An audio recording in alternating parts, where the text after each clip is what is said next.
Teresa Ann Davidson-Murphy was a 35-year-old mother from Eugene, Oregon.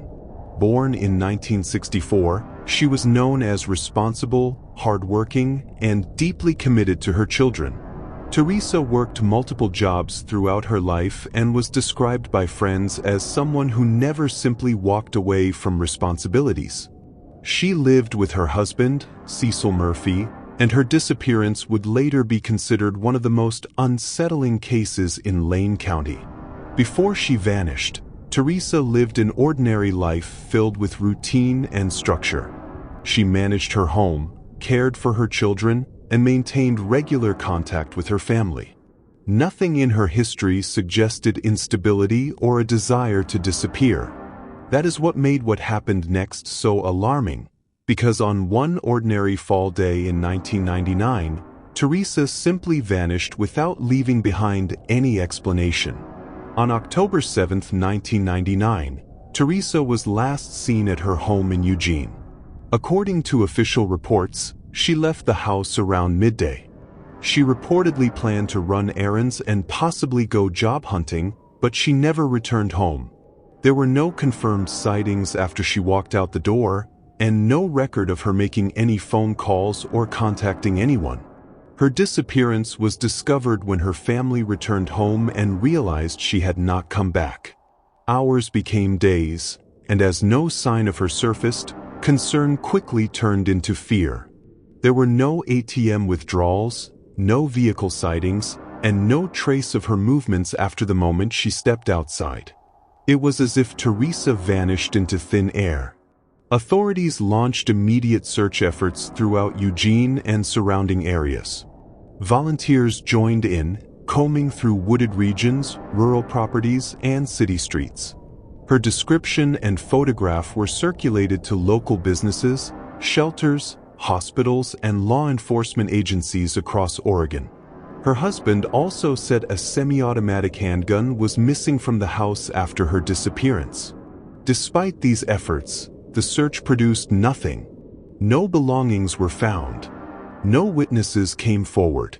Investigators said early on that Teresa's disappearance raised concerns because she had no history of leaving home unexpectedly.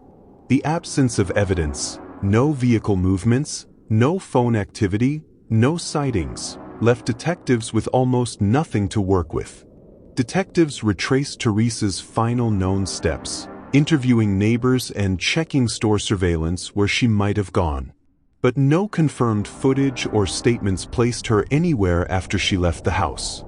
Her trail ended at her own front door. Investigators also reviewed whether Teresa might have left voluntarily. But law enforcement stated that nothing in her life suggested she intended to leave. She left behind her purse, essential items, and her children. Her sudden disappearance without taking personal belongings only deepened concerns about foul play. Teresa's family remained active in the search, urging the public to come forward with any information. Flyers appeared across Lane County, and local news stations covered her case repeatedly in the first months after she vanished. Community members held small gatherings, hoping to bring attention to her disappearance. As years passed, the emotional toll on the family became more evident. They kept her case alive through interviews, anniversaries, and cooperation with law enforcement, refusing to let her name fade from public awareness. In 2001, 2 years after her disappearance, investigators publicly stated they believed Teresa was deceased based on the total lack of activity in her life, financially, socially, and legally.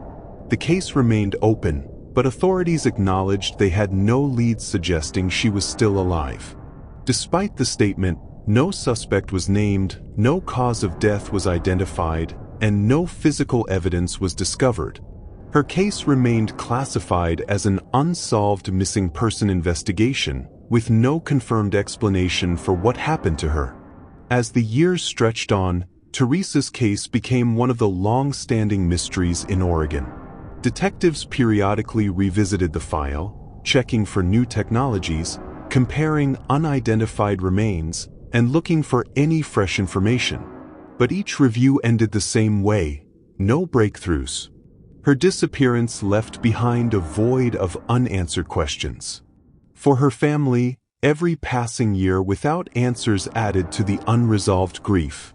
Teresa's name remained listed in national databases, and investigators continued to welcome any new tips, no matter how small. Today, more than 2 decades later, Teresa Ann Davidson-Murphy remains missing.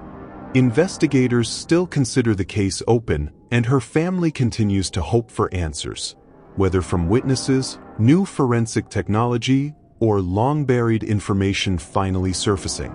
Her disappearance stands as one of Oregon's most haunting cold cases. Teresa was a mother, a daughter, and a woman whose life mattered deeply. Anyone with information is still urged to contact the Lane County Sheriff's Office. Until answers emerge, her story remains a reminder of how a person can vanish and how families never stop searching. Don't forget to subscribe, like, share, and comment, because behind every case is a family waiting for answers. Keep sharing their names, keep asking questions. Together, we bring light to the missing and truth to the unknown.